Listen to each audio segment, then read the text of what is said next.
The House position on this issue is a major priority and one we won't retreat from. We need an objective formula that is serious about considering what it really does cost to educate a child. This week on Mississippi Insight, House and Senate lawmakers consider what to do with Mississippi's adequate education plan, reform it or replace it. Now education advocates are scrutinizing the House's plan for another funding formula. We'll hear from House Speaker Jason White and the Parent Campaign's Nancy Loome this Sunday on Mississippi Insight. I'm Byron Brown. Thank you for joining us for this March 10th edition of Insight. Senators and representatives will have to work out their differences on education funding after passage of bills last week. Thursday, the Senate voted to keep the long-standing MAEP formula, but made some changes to it.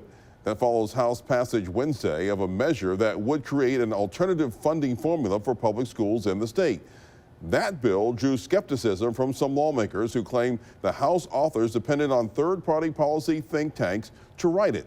The main authors of a so-called Inspire Act are now House Education Committee Chairman Representative Rob Robertson, Vice Chair Kent McCarthy, and Representative Jansen Owen. And they insist that they develop the bill by themselves with the consultation of Mississippi teachers and superintendents. I was told these are not our numbers. We don't know where these numbers come from, but we did compare the numbers they gave us to MAEP. We should at least be able to know whether or not we can trust that formula. And the first place to start is with the people who actually do numbers, who actually work on the budget here in this state. And when they don't know, we don't know. From what I understand in talking with Mississippi First is they collaborated with the Empower Group, Mississippi Center for Public Policy, beginning last January 23. Those three groups got together to come together to change the formula. House Speaker Jason White defended the Inspire Act Thursday. He told reporters all that should matter with this bill is its impact on Mississippi schools. Inspire will increase the state's education spending with a historic investment in education that is both transparent and student-centered. I'm extremely proud of all 79 of my Republican House colleagues that voted in unity for increasing education funding, and I applaud the select Democrats and independents that voted with us. Let me be clear. A vote against the Inspire Act is a vote against increased education funding by over $200 million. House Bill 1453 is proof that the Republican-led House is serious about funding public education in our state in a way that is transparent and student-centered. It is time to once and for all acknowledge that the MAEP formula is a thing of the past. Very few understand it, and it certainly has not been followed. The bottom line is any time that you have change or any time you attack in this body or this building a sacred cow, you're going to have pushback. What I will ask each of you to do is look at our bill, compare it. I want to be very clear on something. For 32 years, we've had the same program going on that has not worked. I don't know what part of that is hard for anybody to understand, but the reality is that we have an opportunity today to move forward. This is a progressive, bipartisan bill that will work. I beg each of you to look at what we're offering. I think you'll love it. I think our superintendents will love it. I think our teachers will love it. And I can tell you our teachers, our students are absolutely going to be better off. All numbers that we derive here, certainly that involve budgets, we talk to ELBO about because they are the experts on the issue. I don't know why that should come as any grand revelation to anybody that my people consulted with ELBO as they worked on the bill. That's kind of the way things work around here. ELBO was well within their reach, well within their scope to help our education committee as they worked on it. I'll let the chairman respond specifically to that. I think one of the issues that popped up was that when we create the bill, it's our bill. We create the weights and the things that go into that. The answer that ELBO gave was that they didn't create those weights, therefore they didn't have anything to do with that. The question asked was, did you create these numbers? They said no. They didn't create the numbers. We created the weights. They tested the numbers. That was the issue that was being discussed. It was a communication breakdown. Unfortunately, I think that we've gotten that cleared up, and I think fortunately we've been able to move forward past that. It took some time. I would have preferred to have handled that in private, whether instead of in total public like this, but that's okay. This is the way this stuff works sometimes. But it was a communication breakdown in terms of where the weights came from. We created the bill. It's our bill. So they were basically saying that. And we did use MDE data. This is information that's on the website. You can all go look at it. Lots of people weighed in on this bill. They sought input from every person they could find, including folks who didn't necessarily want to play ball. They want to stay in the route of MAEP. That's their business. That's fine. Why in the world is whether it's Empower or whether it's the Parents Campaign or whether it's Parents for Public Schools, whoever it is, it's input into their ideas about where we go. The fact that certain people may have leanings one way or another has nothing to do. This is the formula. The formula is the bill. Weigh the bill. That's what the chairman has asked. Look at the bill, look at how it funds students, and decide, is it good for Mississippi Public Schools or not? Not who came up with it. That's not the thrust of the bill. The thrust of the bill is it got 95 votes in the House of Representatives to change the funding formula and put a historic amount of dollars in public education. That's the facts. You can report them or you can not report them, but that is simply the facts. That's House Speaker Jason White. After the break, we'll hear why the Parents Campaign is so concerned about the Inspire Act. It's Mississippi Insight only on 12 News.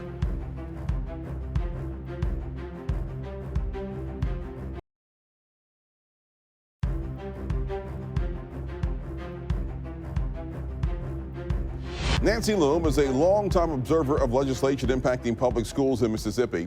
The co-founder of the Parents Campaign joined us Thursday to discuss the House's Inspire Act and other education-related bills in the 2024 session.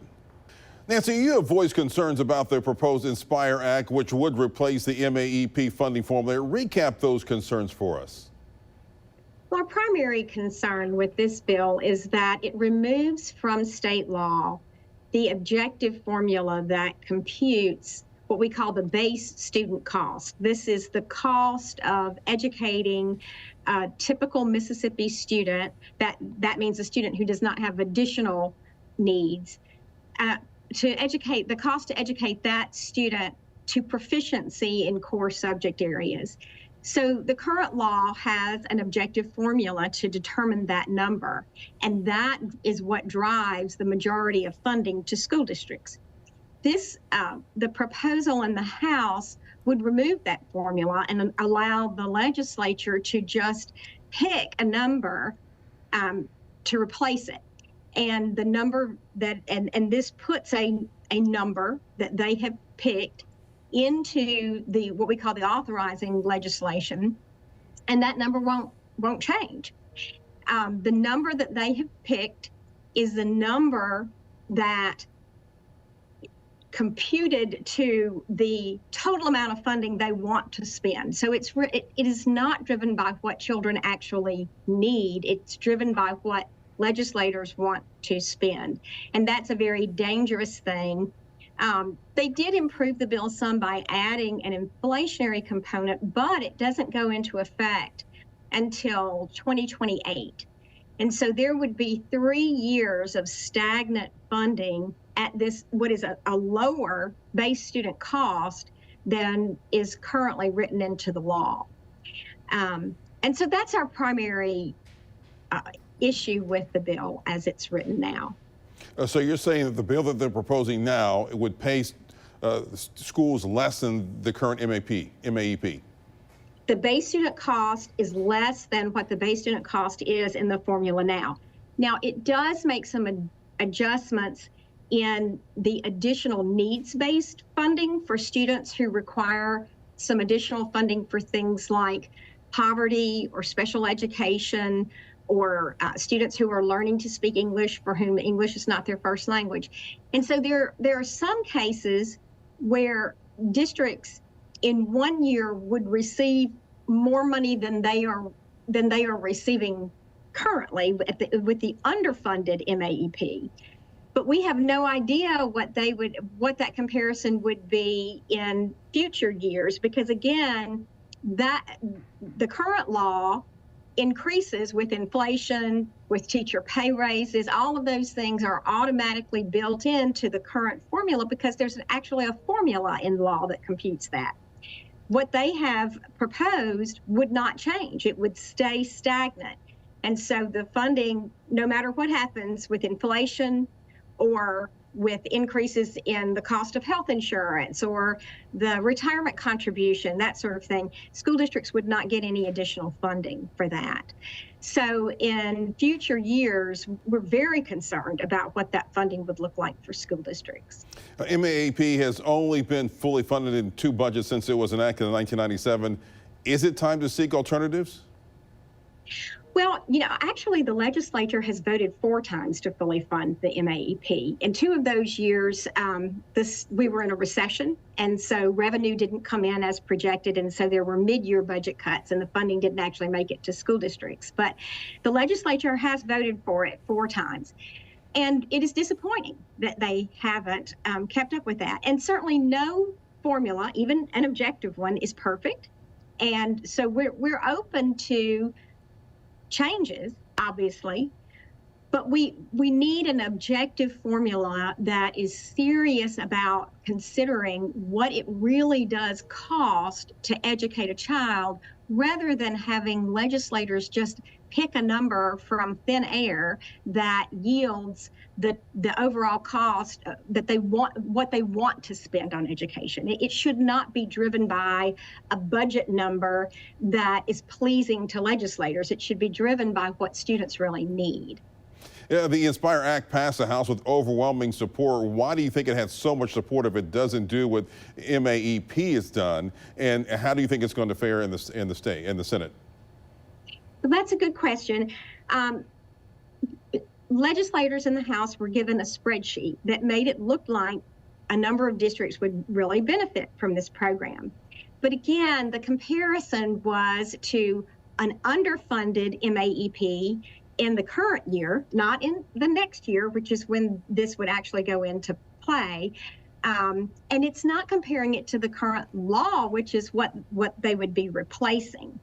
And so I think perhaps some legislators were misled by some of that, and it also didn't show them any projections for out years, for years beyond next year. And I think that's when the real concerns will come into play, when there's no adjustment for inflation or for increased costs at the district level.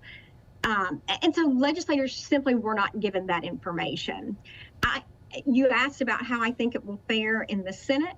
My guess is that it won't fare well in the Senate, but we'll see. They'll take a look at it and consider it. They have their own plan. So we'll see.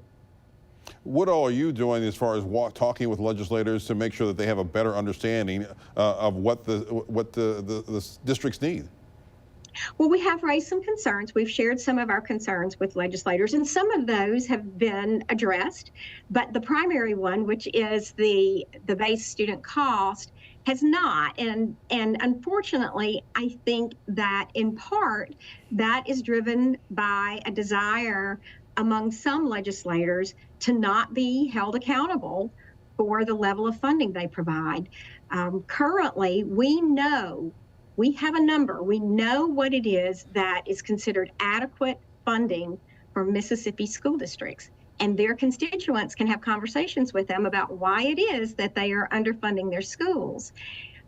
If that formula is removed from law, we won't have that full funding number to use in hold legislators accountable, and I think that's attractive to some of them.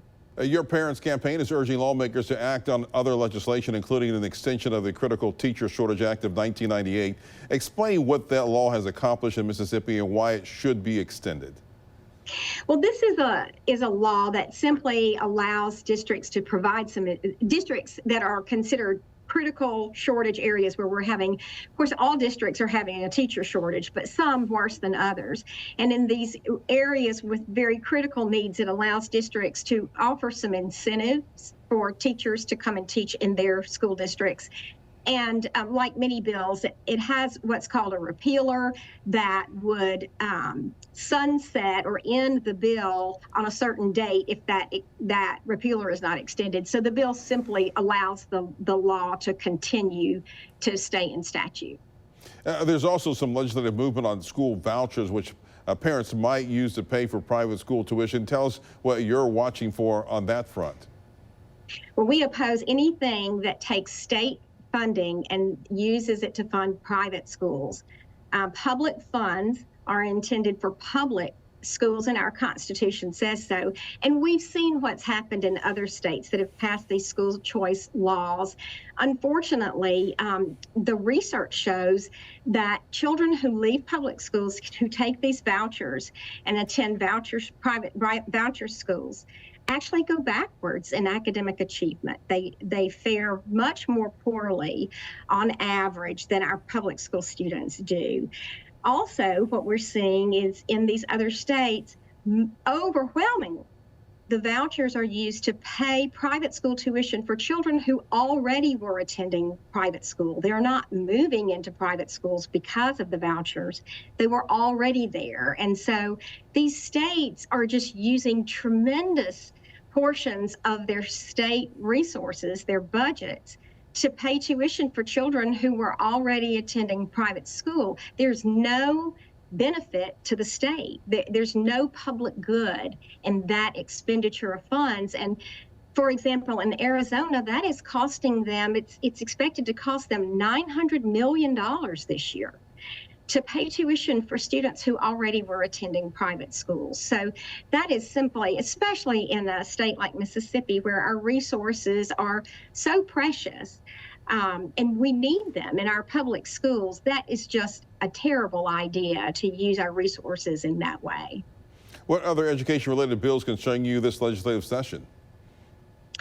Well, you know, we're watching some things that would help with the teacher shortage. For example, there is a Senate bill that would allow retired teachers to come back and teach in school districts and continue to draw their retirement benefits. And so that would be a terrific help to school districts. And it would only be allowed in these critical shortage areas.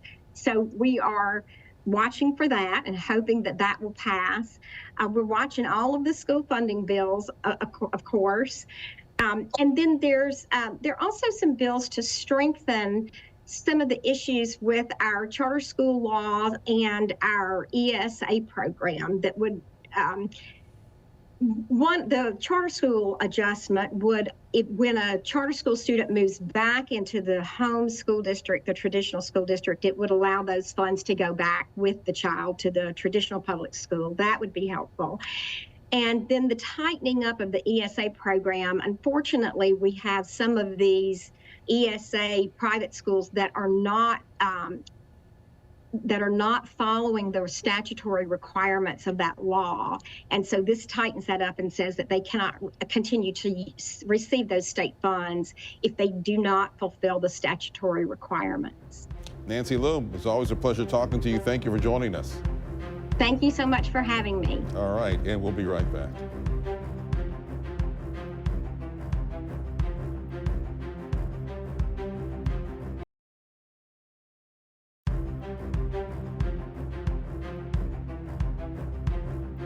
House lawmakers passed a bipartisan bill Thursday that would restore voting rights to people convicted of nonviolent felonies. The bill passed by a vote of 99-9. 12 News senior political correspondent Richard Lake spoke with lawmakers on both sides of the aisle about the impact this bill could have for nearly 40,000 Mississippians. House Bill 1609 passed by a vote of 99-9 in the House. The bill would create a pathway for ex-convicts to one day have their voice heard. This bill provides the hope that is needed for those who have been walking around with the scarlet letter F on their chest for so long. Representative Kabir Kareem authored House Bill 1609 and has been advocating for restoration legislation since he was elected to the state legislature 8 years ago. I'm not immune from most Mississippians. I have family members that this bill possibly will help. This is a step moving in the right direction, and I hope there's more to come after this, but it takes bipartisan support. The crimes eligible for suffrage include perjury, forgery, bribery, theft, and any other crime interpreted as disenfranchising by the Attorney General's office. Nonviolent felons could have their voting rights restored 5 years after their original conviction date or 5 years after their release. They're out working, they're trying to earn a living, and they're quite possibly getting involved in their community. They want their voice to be heard. So allowing them to have their voting rights restored, I think is the thing to do. The work begins now. It's passed the House. Now we need to talk to our colleagues over in the Senate to make sure that this becomes a reality. Richard Lake, 12 News.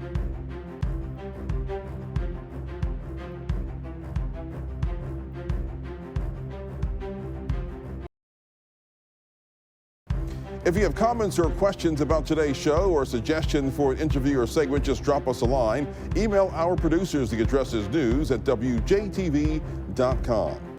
Big thanks to Parents Campaign's Nancy Loome for joining us this week. We'll be back next weekend with more of the political and current affairs coverage that you demand. I'm Byron Brown from all of us here at 12 News. Make it a great weekend.